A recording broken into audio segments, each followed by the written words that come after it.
বংশের মধ্যে দেখবেন অনেক মানুষ আছেন বড় নিরিবিলি থাকে, বড় ইবাদত করা নয়, কেউ কোনো কিছু বললো করে না, কেউ আঘাত করতে আসলো তারা কোনো ধমক দেয় না। বড় ভালো মানুষ আছে না? হযরত আব্বাস আলমদার আহলে বায়াতের মধ্যে বড় সম্মানিত মানুষ, বড় মর্যাদাবান মানুষ। আরে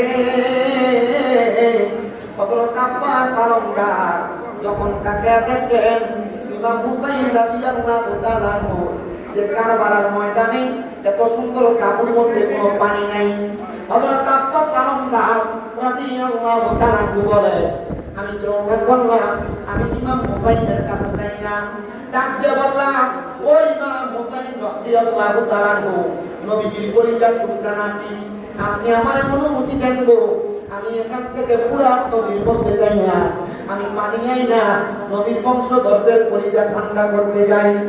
ইমাম হুসাইন ডাক দিয়ে বলতেছে, জগৎবাসীরা শোনো রে জগৎবাসীরা, তোমরা যেহেতু আমার এই নবীর বংশধরদেরকে পানি পান করাইতে যাও, আমি অনুমতি দিলাম। ও আব্বাস আলমদার, আপনি যে পানি নিয়ে আসেন। হযরত আব্বাস আলমদার পুরো পিঠের মধ্যে চইলা পানির একটা মশক ওনার কাঁধের মধ্যে নিয়ে আব্বাস আলমদার রওনা করলেন পানি নেওয়ার জন্য। আব্বাস আলমদার পুরো নদীর সামনে যখন গেলেন এজিদ বাহিনী কেউ তারা বাধা দেয় নাই, উনি পানি পান করবে। এমন টাইমে হযরত আব্বাস আলমদার নিজে বলে, স্বামী কারবালা কিতাবের মধ্যে সুন্দর করে ঘটনাটা উল্লেখ করা আছে। আসমারিকুল মুহরিকা কিতাবের দ্বিতীয় খণ্ডের মধ্যে উল্লেখ করা। হযরত আব্বাস আলমদার রাদিয়াল্লাহু তাআলা বলেন, আমি পানিটা নিয়ে আমার মুখের মধ্যে দিব।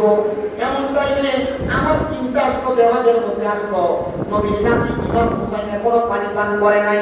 আমি যদি পানি পান করি তাহলে নবীর নাতিদের সাথে বেঈমানি হবে, আমি আল্লাহ তাআলার কাছে জবাব দিতে পারবো না। মুহাম্মদুর রাসূলুল্লাহ সাল্লাল্লাহু আলাইহি ওয়াসাল্লাম নবীর কাছে জবাব দিতে পারবো না। আব্বাস আলমদার বলেন, আমি পানি পান না কইরা আমি সাথে সাথে পানির মশকটার মধ্যে পানি পুরাইয়া আমার কাঁধের মধ্যে নিয়ে আমি ইমাম হুসাইনের দিকে রওনা করব। এমন টাইমে এজিদ বাহিনীরা আমাকে ঘিরে ফেলছে। ওনারা ডাকতে বলে, আব্বাস আলমদার তুমি পানি পান করো, কিন্তু ইমাম হুসাইনকে পানি দেওয়া যাবে না, তার বংশধরকে কাউকে পানি দেওয়া যাবে না। বলে কারণ কি রে? জানি আমি যদি পানি পান করি ইমাম হুসাইনের পানি পান করার আগে, আর ইমাম হুসাইনের দাদা দয়াল নবী যদি আমার একবার প্রশ্ন করে আমি কেন ইমাম হুসাইনের পানি না পান করাই না আগে পানি পান করছি, আমি নবীজির কাছে আমার মুখ দেখাইতে পারবো না।